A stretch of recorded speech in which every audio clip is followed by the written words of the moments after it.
Hi, I will be showing you how to make the homemade solar iPhone charger. I just made this instruction manual. I'm going to be reading it part by part, summarizing it a little bit, but doing the main parts of it. So what you need to do is you need to gather your materials. I am using a Tupperware. I would like to use an Altoid tin, but I don't. So this is all I have on short notice. And this is my solar cell that kind of fits close to the tin. This is my electrical tape. Scissors for stripping wires. The charging circuit, and that hooks to your iPhone or iPod, I guess. Any extra wire you have laying around the house, it doesn't really matter, just any wire. A blocking diode, and two batteries with a battery holder, just to keep everything organized. Hot glue gun, soldering. This is my soldering tape or gun, tape gun, same thing. And that is pretty much it. Oh, and wear your goggles and put on your gloves. Okay, so let's get started. First, you have to figure out which kind of circuit you have to use.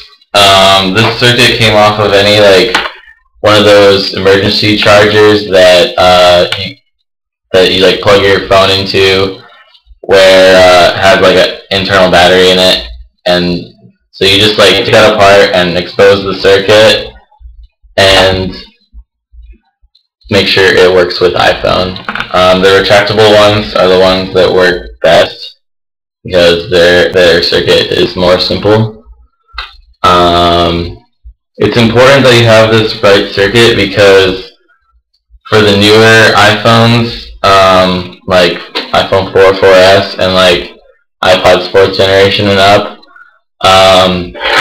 they have this thing called data tabs, and if the circuit doesn't go towards those data tabs, then your iPhone will send out an error message. So you have to make sure that it works for newer iPhones. Next, really simple, just choosing the right batteries. Make sure they're rechargeable at AA's. That's pretty much it. Next, what we have to do is choose a solar cell. With two batteries, you'll have about 2.5 volts around there.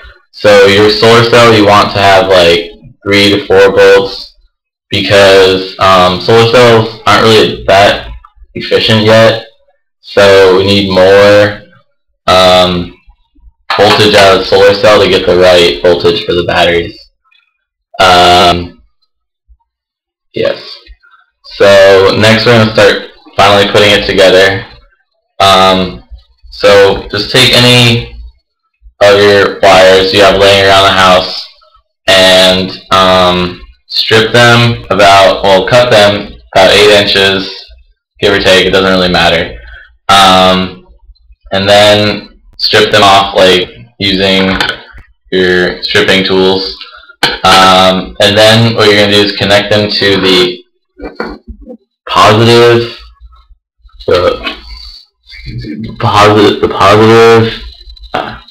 and the negative tabs on the battery holder. And it doesn't really matter which one goes where, it's fine. One second.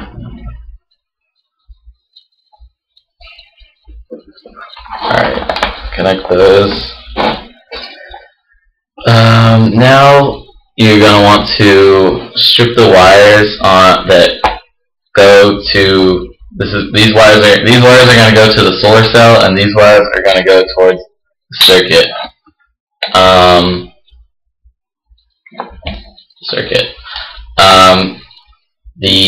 So you want to strip these about, it doesn't really matter, 3, 4, 2 inches. Mine are kind of long. You strip them both sides, both wires, and that'll eventually go to your circuit. Yeah. So next thing we do, we're going to start soldering. This is where you have to be extremely careful because the soldering gun is really hot. So make sure you wear thermal gloves and even a mask. First, hold on, almost forgot something. First, you have to solder your blocking diode to the positive end of your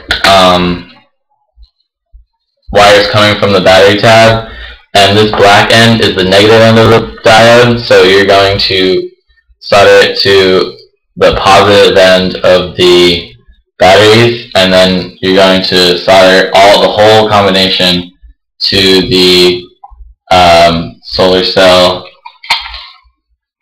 all in one. So take my soldering tape gun thing and tape that down.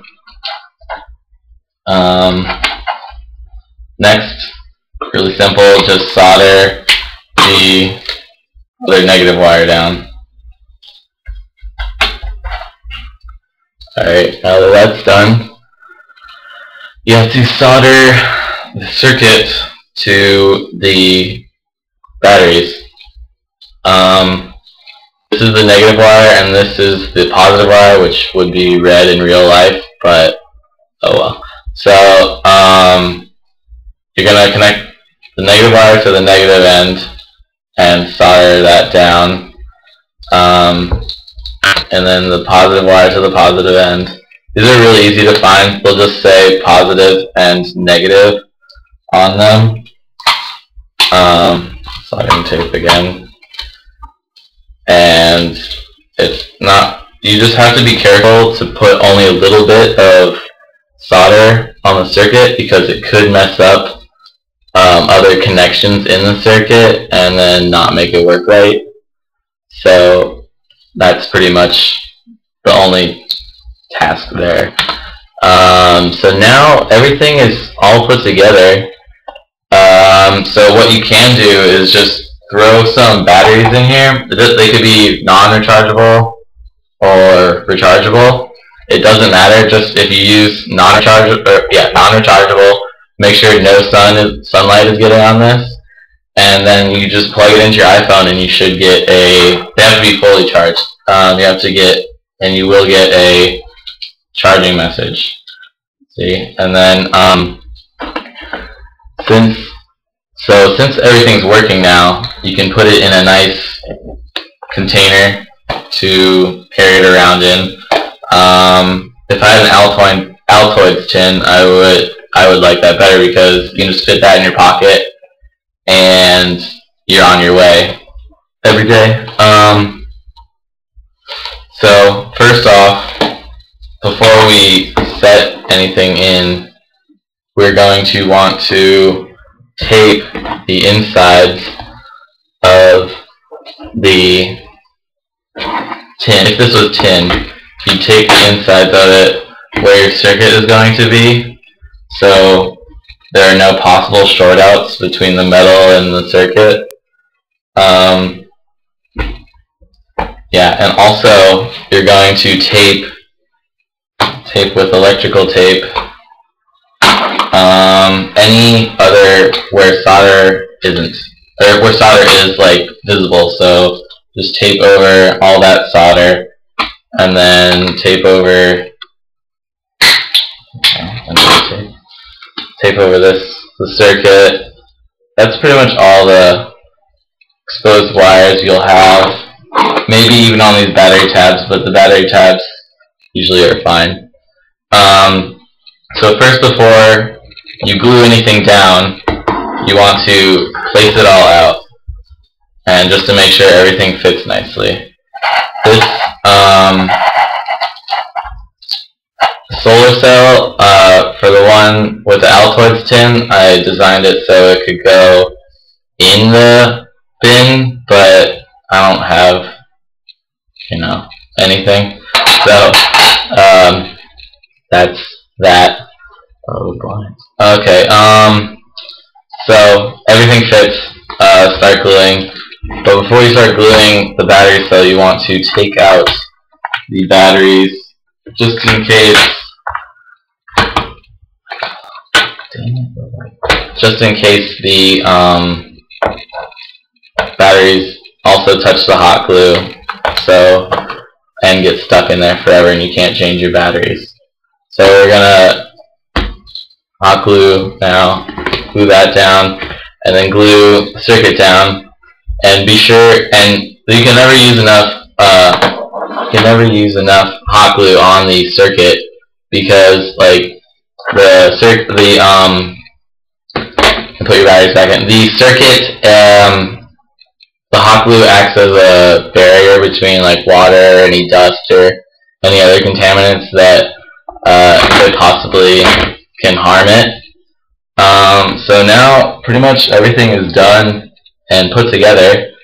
You can throw your lid back on and put your solar cell on top. So now everything's all together. The first thing before you start using it, you have to make sure that your rechargeable batteries are fully charged, because the solar cell charges the batteries and the batteries charge the iPhone. And these batteries have to have a certain amount of current running through them to go towards the data tabs and towards the iPhone's battery, to make sure you don't get an error message. That's probably the main thing that's the hardest to figure out. If anytime you do get an error message, your batteries are just low, and it's really easy just to let your batteries charge up again using the sun.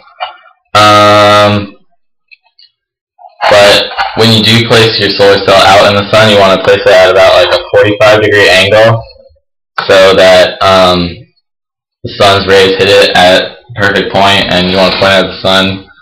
And the sun is coming through the blinds right now, which is a really good source of sunlight. So that there you go. And so that's pretty much it. Once everything is all set up and towards the sun, you can just plug in your iPhone and it will start charging. So you can have this at work, you can have it out when you're camping, or if you're in the park somewhere. It's really versatile. You can make it however you want. You can make it a big solar cell with a lot of batteries, or small, fits in your pocket. It's whatever you want to do with it. It's a basic idea that can be expanded upon. So that's it, and hope you had as much fun as I did, and you'll have a lot of fun now, because your iPhone will never die, and you can just play games on it all day and text people. Okay, that's it.